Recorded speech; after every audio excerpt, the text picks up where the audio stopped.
for attending this meeting at the headquarters of the GCC Secretary General in that very critical moment in time. I'd like also to express my condolences to the families of our martyrs from the civilians and the military who lost their lives due to the Iranian attacks on the GCC countries. Dear audience, first let's start at the very beginning by the facts. On the 28th of February 2026, until the moment, the Iranian authorities have launched unprecedented barrage of missiles and drones against the GCC countries. At the same time, in addition to Jordan, Iran also targeted some of Islamic countries. This is not an escalation from so many escalations at the region, but it's a change and a turning point in the relation and the situation between Iran and the GCC countries. Because Iran is being targeted purposely and launching a direct attack at the GCC countries. At the same time, I'd like to say the following attacks against the civilian targets.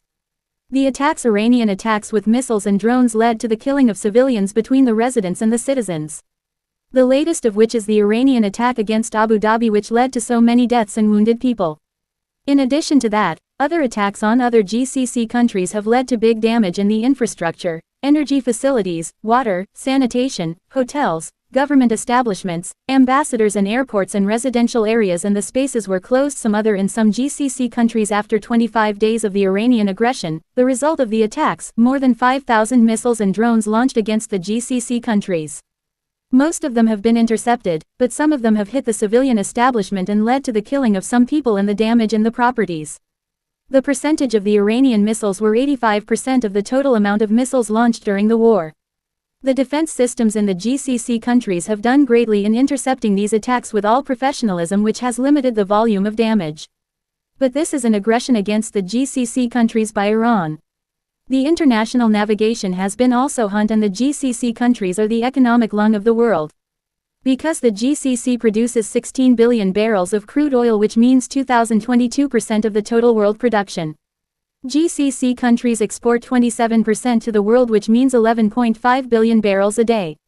3. The GCC countries host 33% of the oil reserves, which is about 512 billion barrel, and 41% of the reserves of the oil as well.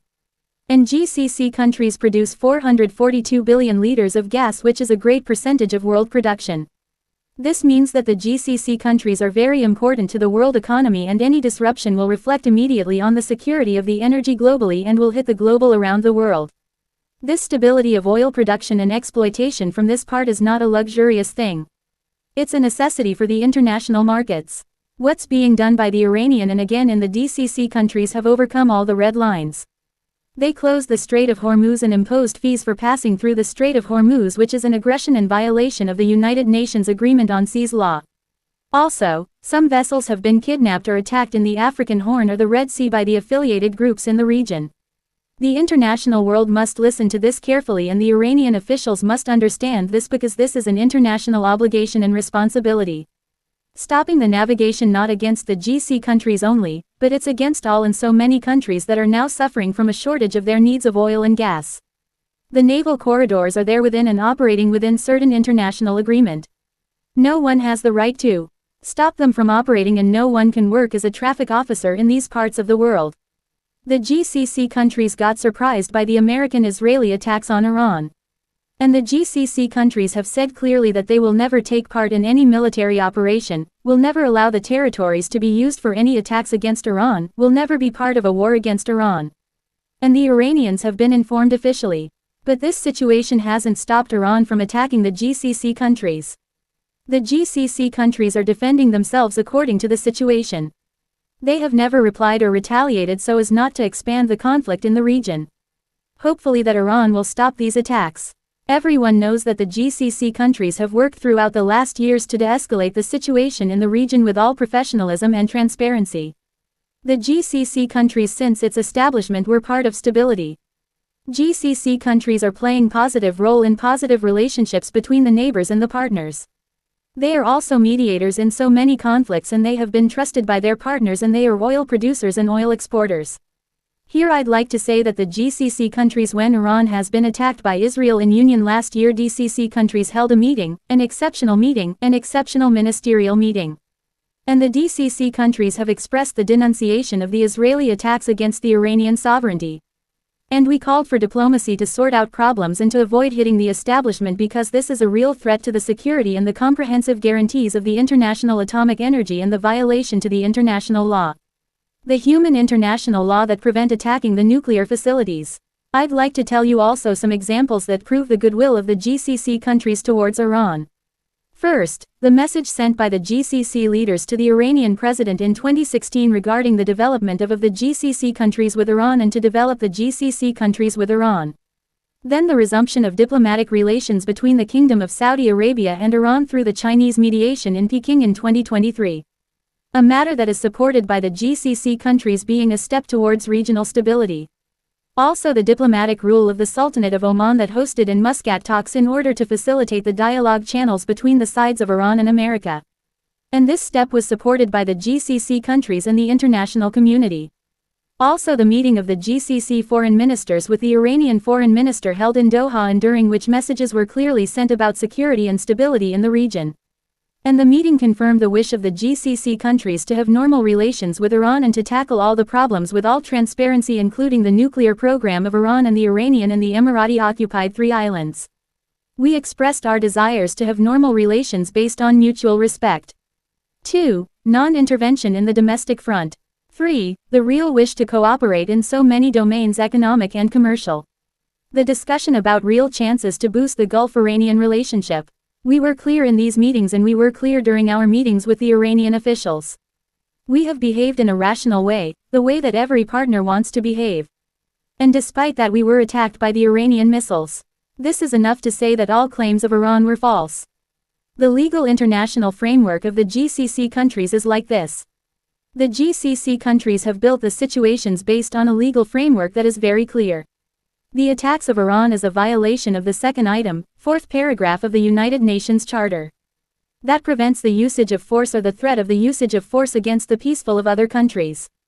The GCC countries have the right to defend themselves according to the item 51 of the Charter. It's not a threat, it's a legal right of every country to defend its sovereignty. The Security Council Resolution 2817, where 136 countries have supported our proposal in an unprecedented historic manner that I have never seen by the United Nations in a matter that is related to our region. This confirms what we have urged Iran to stop it. Iran is the base of the crisis in the region and Iran must stop these unjustified claims and attacks. The Human Rights Council has adopted a resolution regarding a proposal submitted by Bahrain in the name of the GCC countries and Jordan. This has been supported by more than 100 countries from the regional groups. The security of the GCC countries is one, and any aggression against any country is aggression against the whole GCC countries. According to the defense agreement between the GCC countries, we are united. We will face any aggression against any of the GCC countries. The entire world must be up to the responsibility and must adopt a decisive manner towards and against anyone who is playing with the naval straits and will threaten the naval routes and the oil facilities in the GCC countries and in the region. On the international level there is an economic impact, the economic and energy in the world. The Strait of Hormuz is closed today and the results might be limited for some period of time. But on the long run this will affect the economic growth in the world. This will be catastrophic on the world economy. What's going on in the Strait of Hormuz will never stay in the Strait of Hormuz, but it will extend to other areas. What is being done by Iran against the energy facilities in the GCC countries is not a simple matter. It's a brutal aggression on the world economy. And the strikes have really hit. Also, the Iranian attacks have reached refineries of Ras, Northern Kingdom of Saudi Arabia, one of the biggest facilities in the world.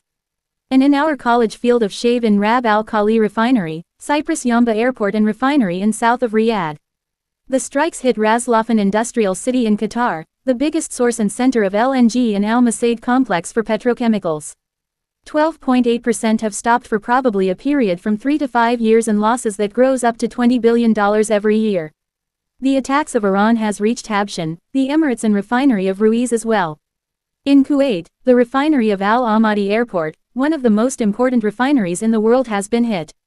And the Sultanate of Oman Salalah Strategic Airport has been hit. And oil tankers have been hit near the Strait of Hormuz at Duqm. Also airport has been hit in Bahrain. The stores of oil and refineries in Bahrain have also been hit with fires all over the place.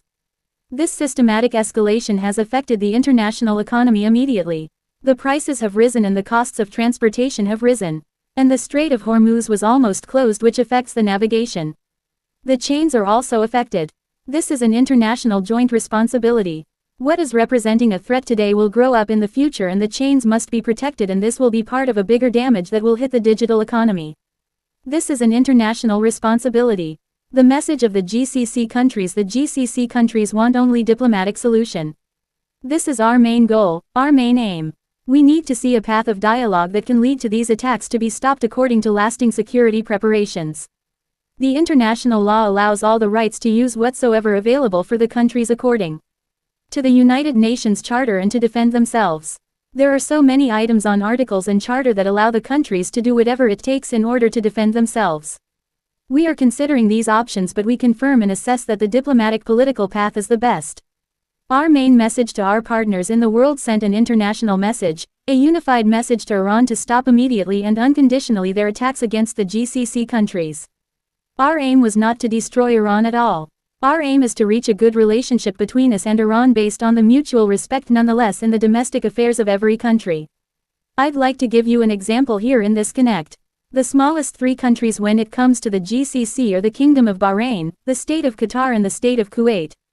The population never exceed 10% of the Iranian population. That is 90 million. The general production is almost close, and we have exceeded this in so many years. The revenues for the individual in Qatar or the Emirates from $51,000 to $70,000 a year. But it doesn't exceed $4,000 in Iran. This difference says the whole story about options and to which extension Iran can reach if Iran stops its aggression. The main principles of cooperation with the consequences of the Iranian aggression. First, to understand the situation and to understand the facts. We cannot deal with the aggression of Iran as part of what's going on in the Middle East. What's going on is a violation to the international law and systematic targeting of certain areas. We ask and we urge our friends and our partners in the world to understand the situation properly. Also a message, an international message must be sent to the entire world. All the countries must show the attitude regarding the aggressions of Iran and the Iranians' behavior that will destabilize stability in the region. The deterioration of the situation in the Arab Gulf will be a warning that will exceed the Gulf area to other parts in the world in 100%. It will destabilize the international stability and will postpone the chains, commercial chains, and the exportation of oil and gas to the world.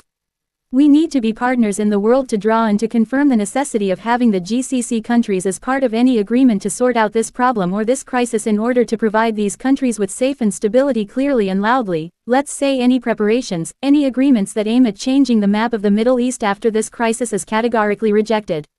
Finally, the GCC countries throughout the decades were part and parcel of the international stability and a reliable source of the international energy and a responsible partner in building the international economy. And we will continue to be like this, but we will never be accepted to be targeted and to be under aggression. We will never allow our territories to be part of scenes or crisis that being planned by others. We need to deter all aggression against ourselves and our countries, and we need not to understand the false claims always made by Iran. Thank you very much for being here, and if you have any questions, thank you again very much for being here.